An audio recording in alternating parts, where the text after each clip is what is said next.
Brevet d'études du premier cycle 2015 en Côte d'Ivoire, les épreuves orales d'anglais ont débuté aujourd'hui. Plus de 290 000 candidats concernés.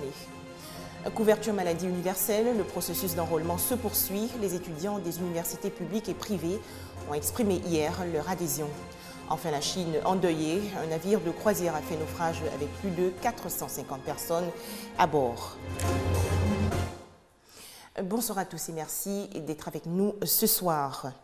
L'oral du brevet d'études du premier cycle session 2015 a donc démarré aujourd'hui avec sur toute l'étendue du territoire national. Ce sont plus de 290 000 candidats qui affrontent les épreuves orales d'anglais. Elles vont s'achever le vendredi 5 juin prochain. Comment se déroulent les oraux et comment se comportent les candidats? On voit cela tout de suite. Abidjan ce matin, c'est sous une forte pluie qu'ont démarré les épreuves orales du brevet d'études du premier cycle BEPC. Mais cela n'a pas empêché la détermination des candidats. Ils y sont depuis 6h30. On est venu malgré la pluie, il y a d'autres qui sont venus même sur la pluie. On est là depuis 6h30, il n'y a pas encore de professeurs. Ils ont dit qu'on commence à 7h30, mais ils ne sont pas encore là. On ne sait pas ce qui se passe. Pas facile pour certains qui, malgré les efforts, ont accusé du retard. Il y a plus de trombes d'eau, c'est complètement inondé à Koumassi. Pour aller chercher les convocations, ça a été tout un défi. Il fallait voir à quel poste on était affecté d'abord, avant de nous rendre au centre. Heureusement, tout est rentré dans l'ordre. Les épreuves peuvent enfin démarrer. Ami Pakou, candidat et interrogateur se prononcent sur la question. Ça se passe très bien. Les enfants sont présents. On leur pose des questions pour savoir s'ils peuvent s'exprimer en anglais. C'est moyen, mais je pense qu'avec le temps, ça va s'améliorer. Je pose des petites questions pour les rassurer avant de commencer même les textes. Je vais dire, ça s'est passé très bien avec la grâce de Dieu. Le professeur m'a donné le courage à répondre aux questions. Je ne m'en sortais pas bien, mais avec l'effort, il m'a aidé, ça allait. Je passe l'oral d'anglais à 14h30. Je me sens un peu stressée parce que je ne comprends pas l'anglais. Mais je sais que ça va aller. Après la phase des épreuves orales d'anglais qui s'achèveront le vendredi 5 juin, les candidats affronteront les épreuves écrites à partir du 9 juin prochain. Un reportage de Herman Niamia et Christelle Nda. Voilà, l'année scolaire 2014-2015 s'achevant, les acteurs du système éducatif et autres élèves sont récompensés pour leur travail bien fait et leur assiduité. C'est le cas des orphelinats des garçons de Bergéville et des filles de Grand-Bassam. Une cérémonie en présence de la ministre de la Solidarité, Anne-Désirée Ouloto. Après l'effort, la récompense. En cette fin d'année scolaire, les orphelinats de garçons de Bergéville et des jeunes filles de Grand-Bassam ont honoré les 3 meilleurs élèves du primaire de leurs établissements. Au total, 76 lots constitués de dictionnaires, de tablettes et bien d'autres ouvrages didactiques ont été remis aux récipiendaires. Un prix spécial du président de la République Alassane Ouattara a permis de récompenser 2 élèves du primaire et exceptionnellement un autre du secondaire ayant fait l'orphelinat de Bergéville. Nous avions besoin de célébrer les meilleurs élèves, les meilleurs encadreurs, pour inciter ceux qui sont encore à la traîne à suivre l'exemple. Ce pays se veut un pays émergent à l'horizon 2020 et nous souhaitons également que l'orphelinat de garçons de Bergéville et l'orphelinat national filles de Grand-Bassam soient émergents au même titre que la Côte d'Ivoire. Je suis heureux parce qu'on m'a récompensé. Je suis content parce que j'ai eu des cadeaux. La ministre Anne-Désirée Ouloto a reconnu le mérite des élèves et la qualité du travail effectué par les 2 établissements.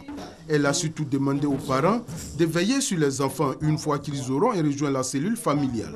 Si vous avez bien travaillé, c'est parce que vous avez des encadreurs, vous avez un directeur, vous avez une directrice, vous avez leurs collaborateurs, les enseignants, les éducateurs, tout le personnel administratif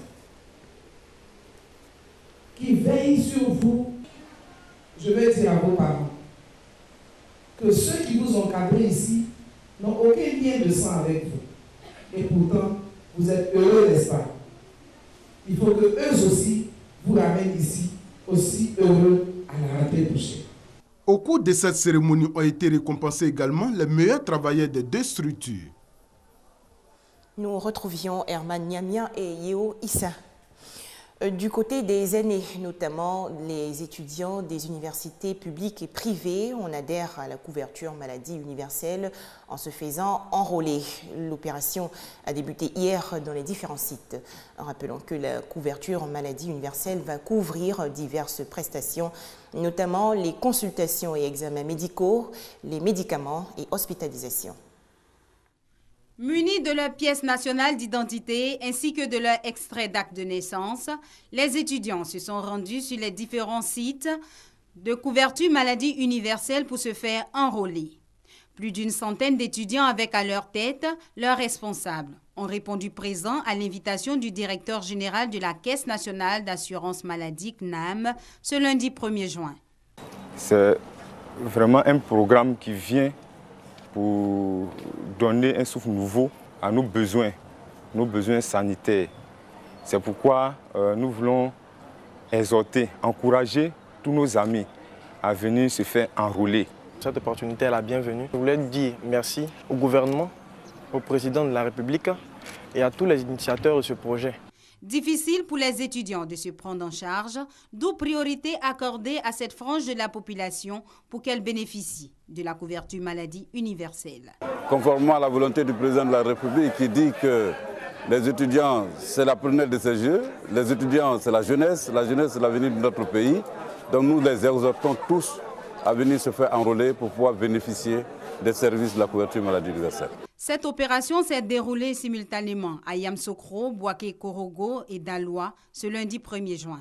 L'opération d'enrôlement des étudiants des Côte d'Ivoire à la CEMU se poursuivra dans les différentes universités et grandes écoles jusqu'à l'enrôlement de tous les étudiants, a indiqué le directeur général de la Caisse nationale d'assurance maladie CNAM, Bamba Karim. On faisait le point avec Sidonie Davila.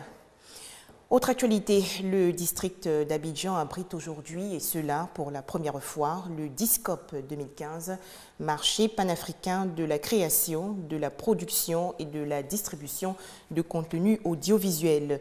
Plus de 100 chaînes privées de télévision et 50 opérateurs des télécommunications prennent part à l'événement qui va s'achever le 4 juin prochain. Dans l'actualité nationale également, l'engagement des transporteurs à lutter contre la violence dans le transport routier. Et pour atteindre cet objectif, le Haut Conseil du patronat des entreprises de transport routier en Côte d'Ivoire, appuyé par l'Agence des États-Unis pour le développement international, ont organisé une campagne de sensibilisation. L'opération s'effectue dans les différentes gares routières du district d'Abidjan. Syndicats, apprentis chauffeurs et Niambro s'affrontent au quotidien dans les gares routières. Les passagers aussi ne sont pas épargnés, très souvent victimes d'agressions. La violence est un véritable mal pour le milieu du transport routier. Pour mettre fin à ce phénomène, le Haut Conseil du patronat des entreprises de transport routier de Côte d'Ivoire et l'Agence des États-Unis pour le développement USAID se mettent ensemble. Il s'agit pour nous de prendre un autre engagement vis-à-vis de nos populations, engagement vis-à-vis de l'opinion nationale et internationale, engagement pour montrer à tous et à toutes qu'enfin, le terrain, comme on le dit dans notre jargon, a compris et a pris la responsabilité de tourner le dos à la violence. Nous sommes rendus donc compte dans ce cadre-là que le transport était un maillon clé de la vie sociale et les perturbations en son sein pouvaient donc perturber tout le reste de la vie sociale. Alors, nous avons décidé donc de résoudre un tant soit peu les problèmes de violence en son sein. Les acteurs du transport routier sont engagés dans un processus de professionnalisation de leur secteur d'activité. Dans cette perspective, l'éradication de la violence est d'une importance capitale. D'où cette campagne de sensibilisation dans les communes du district d'Abidjan depuis le 29 mai. Elle prendra fin le dimanche 7 juin par un concert gratuit animé par Ismaël Isaac. L'artiste a conçu une chanson spéciale pour véhiculer des messages de paix et de non-violence dans le transport.